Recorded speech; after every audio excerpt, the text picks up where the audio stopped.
Another Tuesday, another thrilling vista of beige siding, meticulously spaced ornamental grasses, and mailboxes adhering strictly to Regulation 4.7b.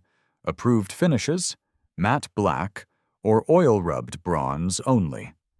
Welcome to Oak Tree Meadows, where individuality comes to die, smothered under a thick, comforting blanket of taupe. Sometimes, usually around 3 p.m. when the caffeine wears off and the existential dread kicks in, I swear if I stare out my home office window too long, I'll actually become beige. My soul felt bland. I needed a project, something creative, something decidedly not beige. My name's Alex Miller. I'm a graphic designer, which mostly means I spend my days arguing with clients about why Comic Sans is not an appropriate font choice for their corporate logo, and why making the logo pop more usually involves violating several laws of physics and good taste. Working from home gives me flexibility, but it also means I'm immersed 24/7 in the soul-crushing aesthetic vacuum of Oak Tree Meadows. My creative spirit was staging a quiet rebellion, demanding an outlet beyond kerning adjustments and hex codes. So I started welding. Don't ask me why welding. Maybe it was the primal appeal of fire and molten metal, a stark contrast to the sterile digital world I usually inhabit. I scavenged scrap old bicycle frames from the curb, defunct sprinkler heads, the sad remains of a lawnmower that met an untimely end via a hidden tree root, even some discarded rebar from that new development down the road. Don't tell anyone. Over several weekends, fueled by questionable YouTube tutorials and an alarming number of minor burns, I created art. Or at least my version of art. It was an abstract monstrosity, about 5 feet tall, vaguely resembling a phoenix rising from a pile of gears if the phoenix had been assembled by a drunken robot. I called it Suburbia Rising. Catchy, right? It was rusty, asymmetrical, and featured a prominent bicycle sprocket where its heart should be. I loved it. It was weird. It was mine. It was definitely not beige. With considerable effort, and a borrowed hand truck, I installed Suburbia Rising in the center of my otherwise immaculate front lawn. It stood there, a defiant metal middle finger to the relentless conformity surrounding it. The initial reactions were predictable. My next-door neighbor, Carol, peered at it over the hedge. "Oh, Alex," she said, her voice tight with forced politeness. "That's certainly something." Gary Henderson. Yes, the same Gary from the Flag Carousel and Bubble Sagas. Maybe suburban chaos runs in the family. Or maybe these neighborhoods just breed guys like us. Gave it a thumbs up. "Looks kinda like that robot from that movie. You know, the one that crushes cars." Close enough, Gary? Others just stared as they walked their identical golden retrievers, their faces blank masks of confusion or perhaps mild terror. But the reaction I was really waiting for, the one I knew was coming like death, taxes, and seasonal allergies, arrived 3 days later. Not via a neighbor, oh no. It arrived via the official instrument of suburban doom, the beige envelope. It wasn't even politely placed in the mailbox. It was taped to my front door, flapping accusingly in the breeze. Oak Tree Meadows Homeowners Association Notice of Violation, screamed the header. Ah, my old friend. Bureaucratic passive aggression. I tore it open. "Dear Mr. Miller," it began, dripping with the false sincerity only an HOA board member can truly master. "It has come to the attention of the Architectural Review Committee, ARC, that an unapproved structure has been erected on your property at 218 Magnolia Lane." Structure? It's art. Specifically, a welded metal assemblage located on the front lawn. The letter went on to cite HOA Design Guideline 12. B. 5. All exterior decorations, including but not limited to statuary, fountains, and artistic installations, must receive prior written approval from the Architectural Review Committee, AIRC, to ensure adherence to community standards of aesthetic harmony and conventional appeal. My sculpture, apparently, failed this test spectacularly. It was deemed inconsistent with established neighborhood character, lacking conventional appeal, utilizing non-approved materials, specifically rust, and my personal favorite, potentially confusing to migratory birds. Confusing to migratory birds? Seriously? Were they worried a flock of Canadian geese was going to mistake my sprocket-hearted phoenix for a suitable nesting site and disrupt the carefully curated ecosystem of Oak Tree Meadows? The sheer, unadulterated absurdity of it made my blood boil, and I knew exactly who was behind this particular brand of nonsense. Gerald Perkins, head of the ARC, retired engineer, husband of the infamous Brenda. Yes, that Brenda the Perkinses were the undisputed power couple of petty tyranny in this county, and a man whose personal definition of aesthetic harmony apparently began and ended with the color beige. The letter concluded with a summons. I was required to attend the next ARC meeting to discuss the violation and potential remediation. Remediation. Like my sculpture was a toxic spill. The RC meeting was held in the community clubhouse's multi-purpose room, a soul-crushingly bland space decorated in shades of taupe and despair. Gerald Perkins sat at the head of a folding table, flanked by two other committee members who looked like they'd been cloned from the same batch of disgruntled retirees. Mrs. Gable, whose prize-winning petunias bordered my property, was there, along with a few other residents I vaguely recognized. Gerald adjusted his wire-rimmed glasses, peering down his nose at the photos of Suburbia Rising I'd brought. I'd even brought the initial sketches, hoping to appeal to their, well, hoping for a miracle, frankly. "Mr. Miller," Gerald began, his voice dry as unbuttered toast.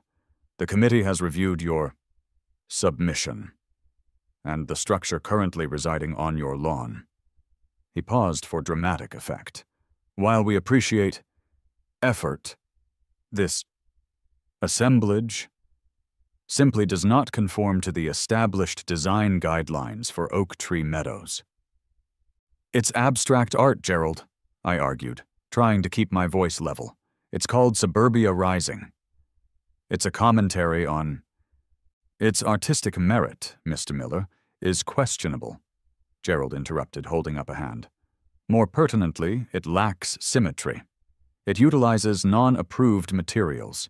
Rust is specifically discouraged under Guideline 8C, and frankly, it is inconsistent with the visual harmony we strive to maintain." Mrs. Gable chimed in, nodding vigorously. "It looks like a pile of junk, dear. I thought maybe the garbage men missed a pickup." I bit back a retort about her collection of disturbing garden gnomes. "It's supposed to be unconventional. That's the point. It's expression." Gerald sighed, a long-suffering sound he'd probably perfected over years of dealing with non-compliant mailbox flags. "Mr. Miller, Oak Tree Meadows is not the place for unconventional expression. We have standards. The ruling stands. The structure must be removed from public view within 10 days. Failure to comply will result in daily fines." He banged a small, imaginary gavel on the table. "Next item, discussion of approved drought-tolerant ground cover alternatives to traditional fescue." And that was it. My art, my rusty phoenix, my stand against the beige tide. Dismissed, condemned, ordered removed like common trash. I walked out of that multi-purpose room fuming, muttering about Philistines and the death of creativity. For the next few days, I stared resentfully at Suburbia Rising. Removing it felt like surrender. But those daily fines were no joke. Then I looked at my house. My perfectly nice, perfectly boring, perfectly beige house. A standard two-story colonial, indistinguishable from dozens of others on the block. They could regulate my lawn art. They had bylaws for fences, sheds, mailboxes, even goddamn bird baths. But the house itself, could they classify the entire house as an exterior decoration? The thought sparked something. Simple revenge would be painting it a non-approved color, fire engine red, maybe, or lime green. But that felt temporary, reversible, insufficient. What if the house itself became the art, not just a coat of paint, something more, something dynamic, something impossible to ignore, impossible to regulate with their existing archaic guidelines? I was sitting in my office, idly scrolling through design blogs, when I saw it. An article about projection mapping. Using high-powered projectors to turn buildings into dynamic canvases for light and animation. I'd seen it used downtown on museums during festivals, seen videos of castles transformed into fairy tale landscapes. My graphic designer brain kicked into high gear. Projectors, animation software, my entire house is the canvas. They didn't like my static sculpture? Fine. I'd give them moving pictures, thousands of them. Animated flowers blooming across the siding, cartoon birds flying around the windows, shifting geometric patterns pulsing in time with, well, maybe not music. Let's not push it that far. Yet. A slow, evil grin spread across my face. You want conventional appeal, Gerald? I whispered to my monitor. I'll give you animation. Aggressively cheerful, technologically baffling, HOA guideline-skirting animation. Project Picasso was born. My home office, previously a sanctuary of organized digital files and ergonomic seating, rapidly devolved into mission control for Operation Animated House. My dual monitors displayed a bewildering array of software. 3D modeling programs rendering every angle of my boring colonial, animation timelines filled with jerky test sequences, and endless browser tabs comparing projector specifications, lumens, throw ratios, contrast levels, IP ratings for weatherproofing. It was like planning a moon landing, only with more existential dread about the credit card bill. Okay, I muttered, staring cross-eyed at a wireframe model of my house overlaid with a swarm of badly animated butterflies. Mapping complex motion graphics onto a three-dimensional, non-uniform surface featuring windows, doors, eaves, and that weird dormer thingy is significantly more complicated than designing a pop-up ad. My respect for the people who did this professionally grew exponentially, as did my certainty that I was in way over my head. My initial animation attempts were humbling. I tried a simple blooming flower sequence. The petals unfolded inwards, imploding into the center. I animated a cheerful squirrel running up the siding. A glitch in the loop made it look less like scampering and more like demonic breakdancing.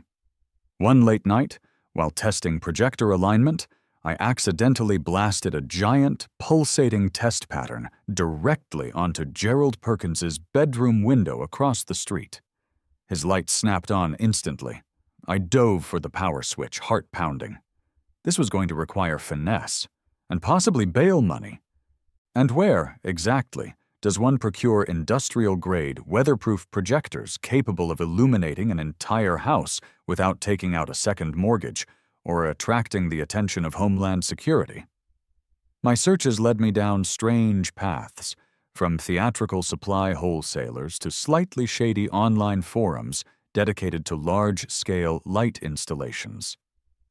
Before the light show, however, came the canvas. My house needed a base coat. Its current shade of builder's beige wouldn't cut it. I needed white. Pure, smooth, primer white, a screen. I called Pete's Painting, a local outfit run by Pete himself, a grizzled veteran who'd probably painted every house in Oak Tree Meadows at least twice over the past 30 years. He arrived in a paint-splattered van, took one look at my house, and started calculating square footage for a beige repaint. "Morning, Alex," he grunted. "Standard beige, 2 coats?" "Actually, Pete," I said, trying to sound casual, "I was thinking, white." Pete stopped scribbling on his notepad and slowly lowered his pencil. He squinted at me, then at the house, then back at me. "White, not eggshell? Not antique linen?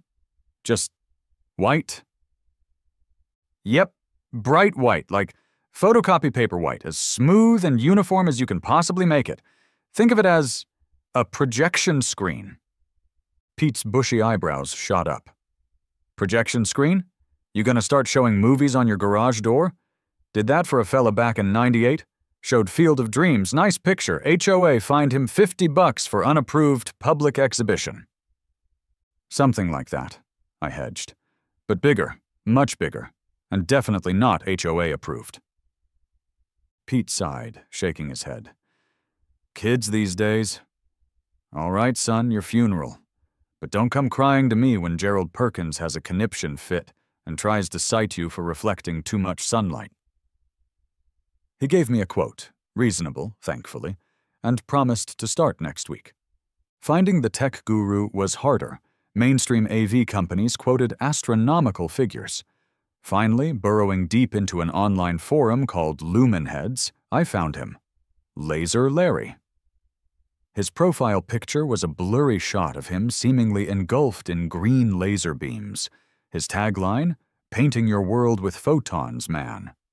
He specialized in light shows for underground raves and corporate events, but his posts showed an impressive technical knowledge of projection mapping. I sent him a message.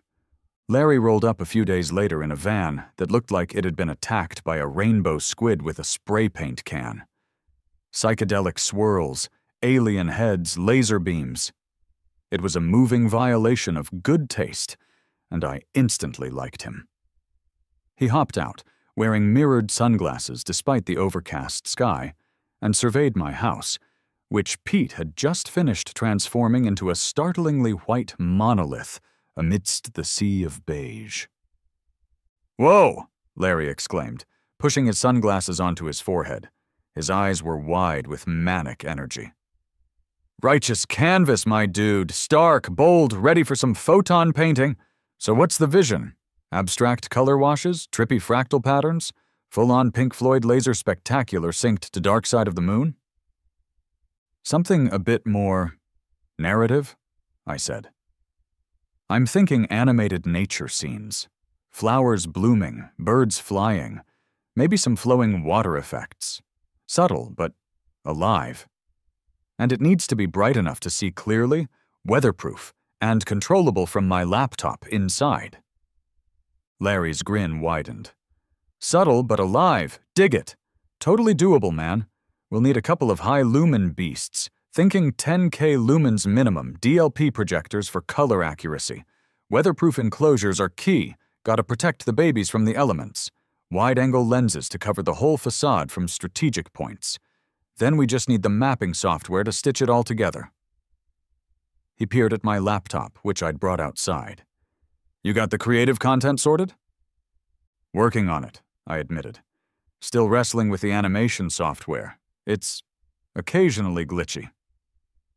"Glitchy is the new perfect, man," Larry declared cheerfully. "Adds character, keeps it real, so budget. We talking indie band, light show, or Super Bowl halftime extravaganza?" His quote made Pete the painter's price look like pocket change. I swallowed hard, visions of Gerald Perkins's smug face flashing before my eyes.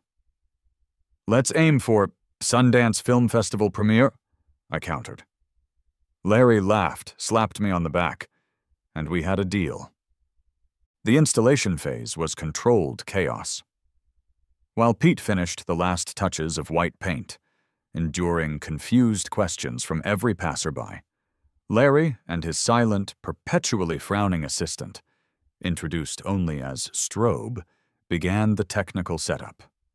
They ran thick cables discreetly along gutters and under eaves, They mounted heavy, ominous-looking projectors in weatherproof boxes onto sturdy poles disguised as bird feeders. My idea, quite proud of that one, and tucked under the corners of the roof. Calibrating the mapping software was an ordeal involving ladders, late nights, complex grids projected onto the house, and the constant, throbbing hum of Larry's portable generator, which sounded like a dying dragon. Neighbors were, understandably, curious and concerned. Gerald Perkins was practically glued to his front window, binoculars permanently attached to his face. Mrs. Gable asked if I was installing security lights powerful enough to signal alien spacecraft. Inevitably, the noise attracted official attention.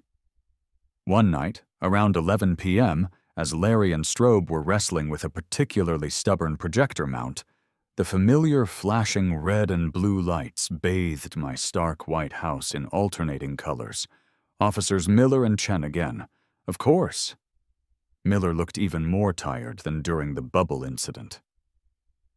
"Evening, sir," Miller said, shining his flashlight beam across the blindingly white siding, then up at Larry perched precariously on a ladder. "Getting some noise complaints.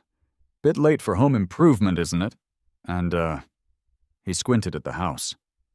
Interesting color choice. Planning on joining a cult? Just finishing up some necessary electrical work for enhanced exterior lighting, officers," I said, trying to sound nonchalant. "Low voltage, safety first." The projectors drew enough power to dim the streetlights, but details. Officer Chen peered at one of the projector enclosures. "Enhanced lighting? Looks more like you're prepping it for IMAX." Larry, sensing authority, scrambled down the ladder.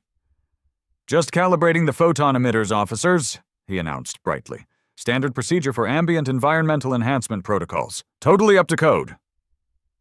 Miller sighed, the sound barely audible over the generator's groan. He pinched the bridge of his nose.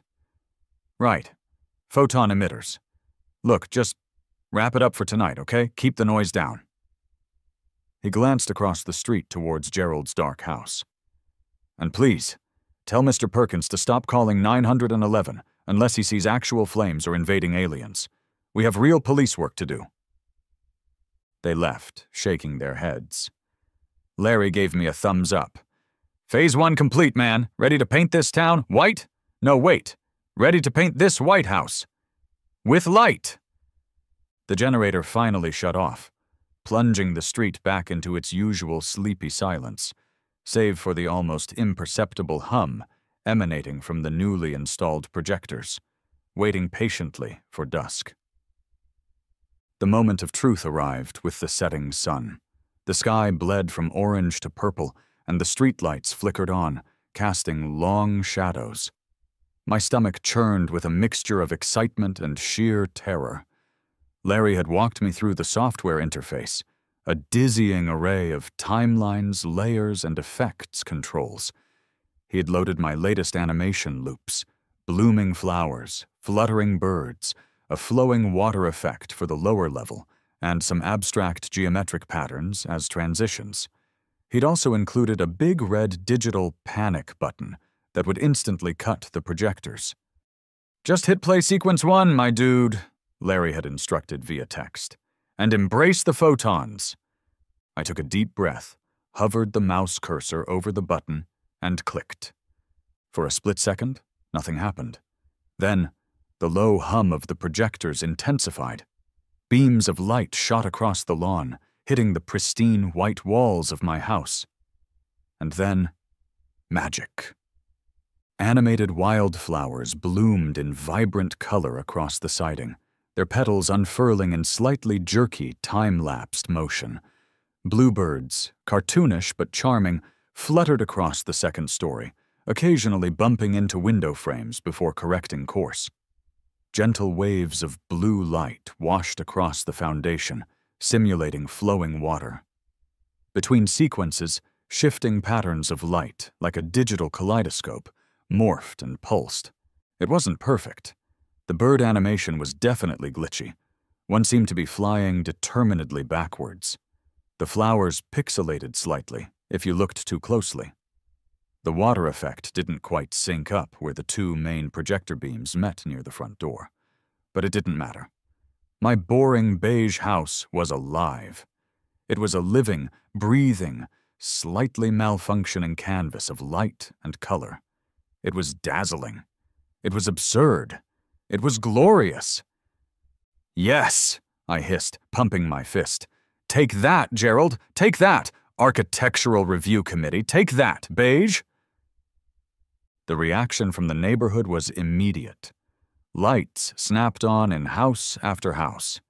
Dark figures emerged onto porches, pointing and staring. I heard gasps, muffled exclamations. Gary Henderson let out a loud "Whoa!" from his yard. Across the street, Gerald Perkins's front porch light blazed on. His silhouette appeared in the window, rigid, motionless, like a statue carved from pure indignation. My phone started buzzing almost immediately. Texts from confused friends. Then the emails started landing in my inbox, subject lines blazing. Urgent, HOA violation notice, exterior lighting. Complaint, nuisance light display. Emergency RC meeting called. A new beige envelope was practically sizzling on my doorstep the next morning, citing violations of bylaws I didn't even know existed. Rules against non-standard illumination. Flashing or intermittent light sources disruptive to neighborhood tranquility. And, of course, the HOA's favorite catch-all. The Aesthetic Harmony Clause, now apparently applicable to photons. Gerald's voicemail was a masterpiece of barely contained fury. "Mr. Miller!" His voice crackled, tight with rage. This spectacle, this nocturnal light show carnival display is an unacceptable blight upon Oak Tree Meadows. It is disorienting. It is garish. It is utterly inconsistent with everything. It violates every principle of tasteful, modest design. Cease and desist this visual pollution immediately. The Arch is convening an emergency session tonight to discuss punitive measures. Naturally, the police showed up again that evening. This time, summoned by multiple frantic calls reporting everything from illegal laser light show to weird cartoons attacking a house. Miller and Chen arrived looking resigned to their fate as the designated responders to Miller family suburban warfare. They definitely remembered me now.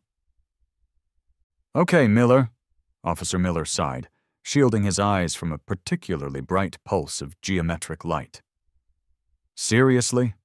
Last time it was weaponized bubbles, now we've got a cartoon house? What's next? Genetically engineered singing squirrels?" "It's not cartoons, officer," I protested, trying to sound reasonable over the slightly too loud synthesized bird-chirping sound effect Larry had convinced me to add. "It's a digital mural installation. Public art. Very cutting edge." Officer Chen snorted. "Cutting edge? Looks like my kid's screensaver just threw up on your siding. Is that Bluebird supposed to be doing the Macarena?" It probably was, thanks to another glitch. From across the street, Gerald Perkins, now standing defiantly on his lawn in his bathrobe, began shouting, "It's a menace! A public nuisance! It's light pollution! It's giving me vertigo! Arrest him! Arrest the house!" "Sir," Officer Miller called wearily towards Gerald, "please go back inside. And no, we can't arrest the house." He turned back to me. "Look, Miller. Technically," he glanced at Chen, who was now consulting his thick binder of city ordinances. "There's no specific code against projecting animation onto your own private residence.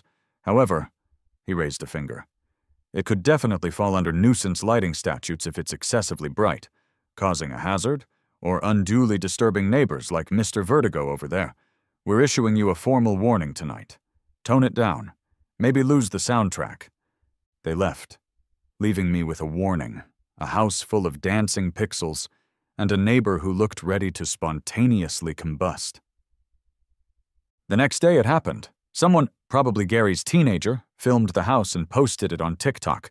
then Instagram. Then local news sites picked it up. #AnimatedHouse, #HOA Wars, #Beige No More. My house went locally viral. A reporter from Channel 5 showed up, asking for an interview.